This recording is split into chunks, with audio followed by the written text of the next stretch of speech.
Le secteur progresse grandement, il y a un niveau de maturité qu'on pense être assez élevé aujourd'hui.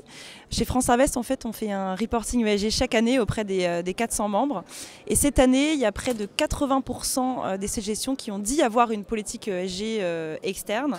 Et si on intègre aussi les politiques ESG qui ne sont pas publiques, on est à près de 90%. Donc on commence à arriver sur des chiffres assez élevés.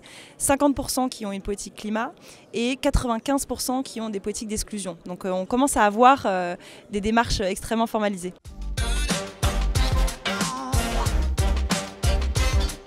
Alors, il y a beaucoup de tendances et beaucoup d'outils qui existent, des outils qui peuvent être en lien avec la rémunération, notamment par exemple une part du carry qui peut être allouée sur ces sujets-là, une part de la rémunération variable des équipes d'investissement ou des dirigeants. Donc ça, c'est plutôt des mécanismes, on va dire, financiers de rémunération.